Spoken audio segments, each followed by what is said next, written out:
Sound production, take one.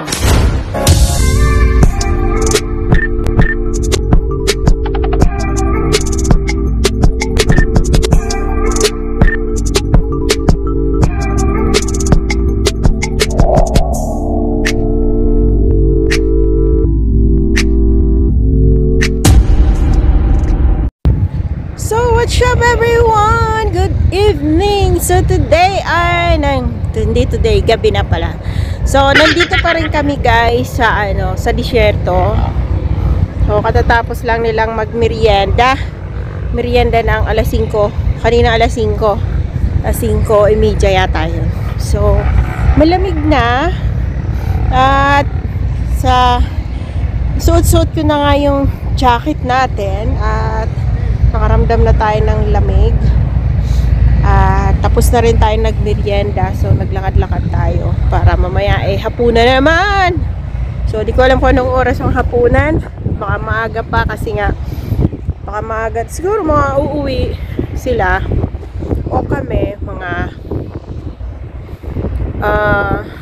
alas 10, alas 11 ganyan. So wala lang, lakad-lakad kasi wala namang gagawin kasi yung mga lalaki ang nagluto. Sila ang nagkatay ng kambing. Hindi ko alam kung isang kambing yata ang pinakatay nila. Tapos dito na nila niluto. Kami naman sa mga babae, puro lang siguro baka mamaya may dala-dala naman akong kailangan na yung para sa salad kasi hindi nga ako nakapaghanda kanina sa bahay gawa ng kagabi kasi nag-away yung amo. First time ko na ito, marites to ha.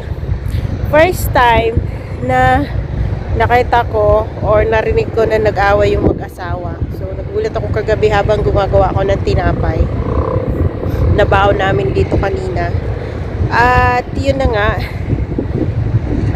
hindi ko rin naman siya kasi matanong as usually kasi pagka lumabas kami ay meron kami mga baong-baong ganon na pag nagluto dito maghahapunan sa disyerto ay may baong kami, kumbaga naka-ready na yung pang salad ganon para sa hapunan. Kaya lang kagabi nga nag-aaway silang mag-asawa, so akala ko nga hindi kami matuloy ngayon, pero di ko alam, pinag-ayos sila kagabi nung binata. Buti nga nandun yung binata kagabi dumating, so pinag-ayos yung mag-asawa. Hindi ko alam kung ayos naman siguro kasi kaninang umaga hindi pa rin sila sabay nagtanghalian, nag-almusal tapos tanghalian, hindi pa rin sila sabay yung mag-asawa. Martes.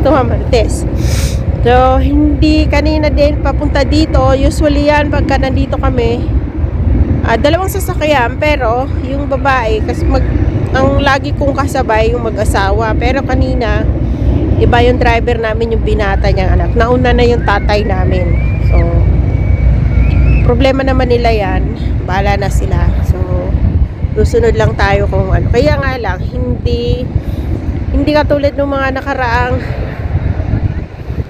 napunta kami dito sa disyerto na gabi pa lang ay nire-ready ko na yung kailangan para sa hapunan dito sa disyerto. So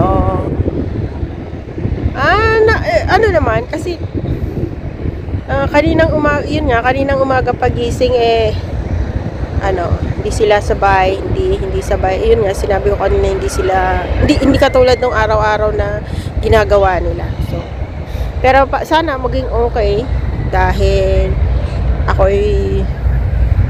baka ako'y paalis na rin dyan sa kanila o gahanap tayo na yung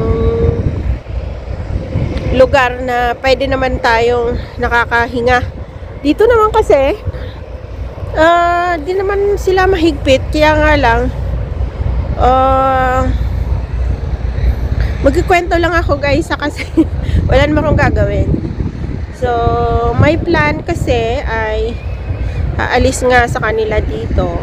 So iniisip ko kasi pagka katulad niya nag-aaway sila, di ko alam kung kailan sila magkaayos or sana nagkaayos sila kagabi. So guys,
ating maritisan kanina kasi nagawa muna ako ng salad para sa hapunan dahil nagluluto na yung mga lalaki.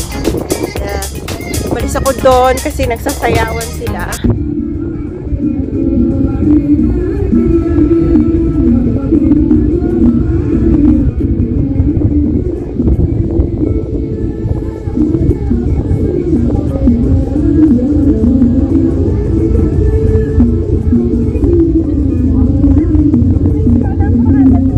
Sa likod na yan, dyan, andyan sila, nandyan yung mga babae, may ano sila, nagsiga sa gitna, tapos nagsayaw yung dalawa, pinakita ko na kanina, diba? So tuloy natin guys yung ating maritisan. Ayan, ano ba, saan ba ako kanina? Yung nag-aaway nga yung amo ko. Pero sana, magkaayos na sila, diba? Kasi mahirap sa akin. Kasi di ko alam kung yung lalaki, ngayon ko lang to naranasan. Ngayon ko lang kasi sa loob ng ilang taon ako dito. Ngayon ko lang sila nakitang nag-away. So talagang as in sigawan. Tapos kahapon nga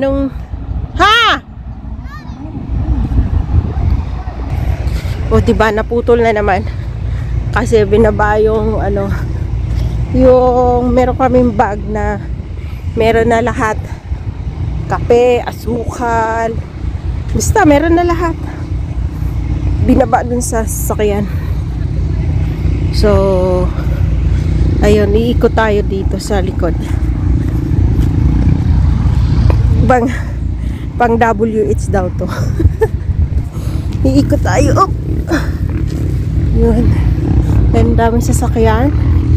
At meron din dito sa kabila. Ayan. May kapitbahay din. Yan. So dito ako sa likod namin. Nalabas ako doon.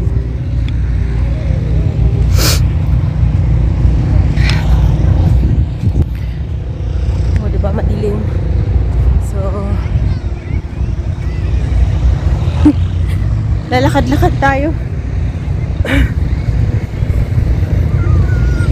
Yan ang mahirap pagkasama ako sa kanila kasi yung kapatid ng amo ko, hindi naman nila, may katulong yun pero ibang lahi, hindi naman nila dinadala.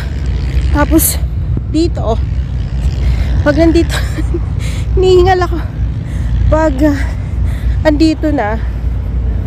Sa bagay, ang sinusunod ko lang naman na utos yung sa amo kong babae tsaka sa lalaki. Pero yung sila, di na sila nautos sa akin kasi alam nila na ayaw ng amo ko ng ganun eh. Meron silang mga katulong, hindi nila dinadala. So, di ba?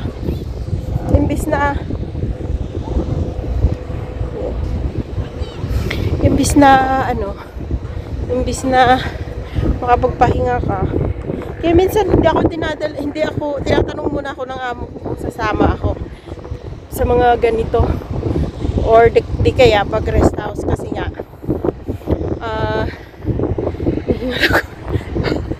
kita yung buto, kita yung dalawang tunnel, di ba? Nihingal ako kasi nga marami sila dyan. Tapos tingnan mo kanina, pagkatapos nilang kumain, wala, yung inuwanan lang. Akala nila may kasama silang tagaligpit nila. Di syempre, hindi ako inutusan ng amo ko. Kaya lang, pag nakita ko kasing dyan, nakakalat yung pagkain, kasama yung mga basura, yung mga tissue nila, yung mga pinag-inuman. Sa bagay, yung mga baso naman ay plastic. So, hindi ka na maghuhugas. Kasi lahat mga plastic. Tsaka paper cup, ganoon. So, okay lang din naman sa akin. Yun nga, syempre, alam naman natin utusan tayo eh. Pero hindi naman sila nag-uutos. In fairness, kasi alam nga nila na yung amo kong babae nagagalit yan. Pagka yung basta-basta nila ako utusan. So, kanilang gamit, sila ilikpit nila. Gamit ko, gamit namin mag-amo, likpit ko. Kasi nga, temo nga, yung amo ko kasama na ako, pero minsan pag may abot lang niya or pwede naman nilang kunin, sila lang yung kukuha. Tulad kanina, dito ako, naglalakad-lakad ako dito sa taas, dito kanina. Dito. Yan. Dito pala sa likod ko yan. Ano kasi yan, bundok. So, wala, sila lang yung sila lang yung amo ko lang babae na kumuha doon sa mga gamit namin nandun sa sasakyan. Hindi na siya tumawag sa akin. O, diba? Mahangin lang ngayon. Tingnan mo yung dalawang bata kasama. Sinan ba? Ayan. Fahad! Fahad at saka si Faisal.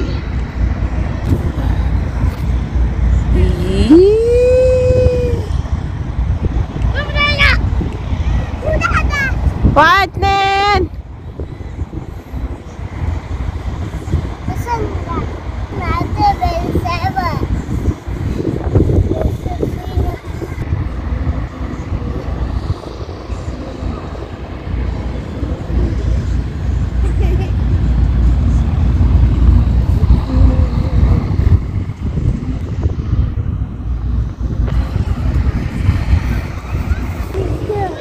Kasama ko yung dalawang bata. Ha? One. Fuck, yalla. Yalla. Njiba fuck. Madilim.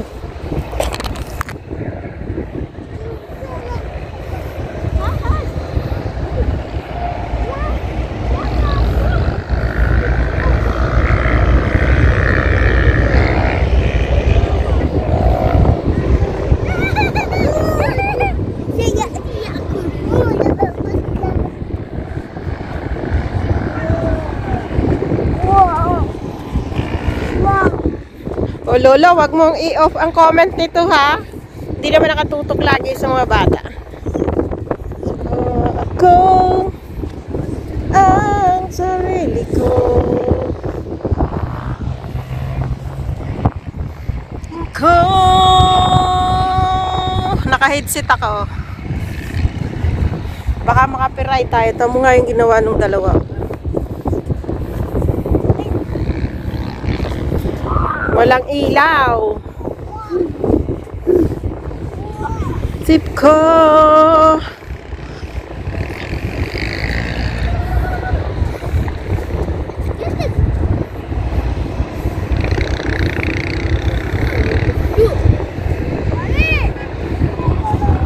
Naglalaro yung dalawang bata.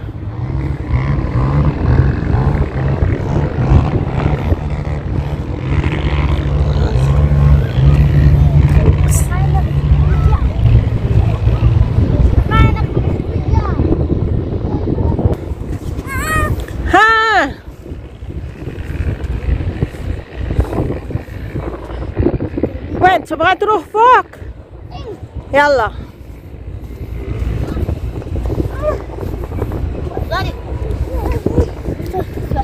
ها؟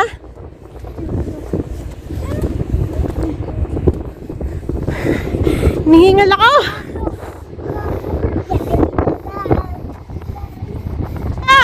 لا لا لا لا بعدين يجي في عيونك.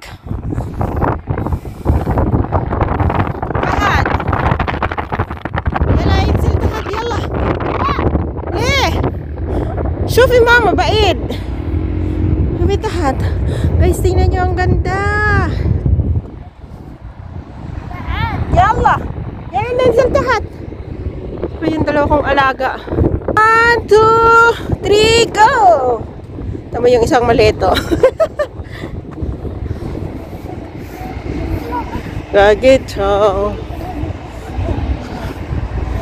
Isang Ito's La Faisal!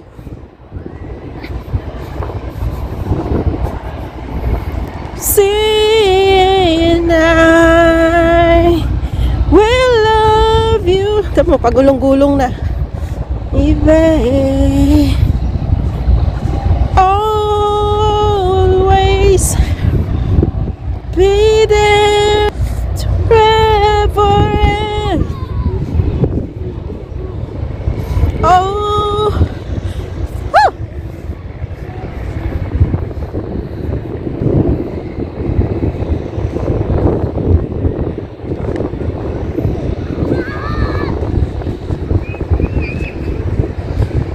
Always.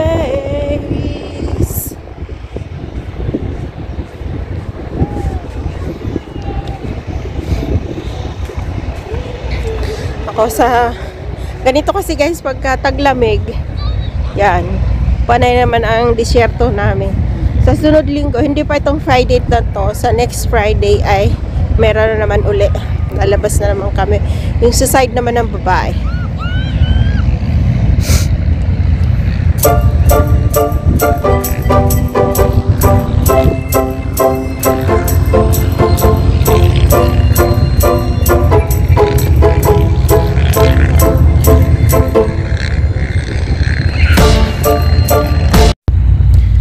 Ayan guys, tapos nang naghapunan, tapos na rin ako nagligpit at nag-aantay na lang kami na magsabi na uuwi na. So time check, 11:15. So di ko alam, baka mga 12 kami aalis, basta ready na ang lahat, nasa sasakyan na lahat ang gamit ko. So bahala yung iba, meron silang mga gamit na hindi pa iba hindi pa nagligpit, pero ako nagligpit na, bahala sila, alam nila yun pa. So at kita-kits na lang mamaya sa daanan pag pauwi na kami. So na-enjoy ko naman tonight na-enjoy ko tong gabi na to, kahit kami lang, ako lang, wala naman akong ibang kausap kundi ako lang din, diba? Dahil wala naman silang, yung mga katulong nila, hindi nila dinala. Tsaka kung dalhin man nila yon, ibang lahi, so wala din. So ayan, at nagliligpit na si amo. So mamaya kita-kits sa daan. Thank you so much for watching this vlog, and kita-kits everyone. Bye everyone, bye-bye. So, ayan, nagamit ko rin ang aking sword. Thank you so much for watching this vlog, and see you to my next vlog. Bye-bye, God bless.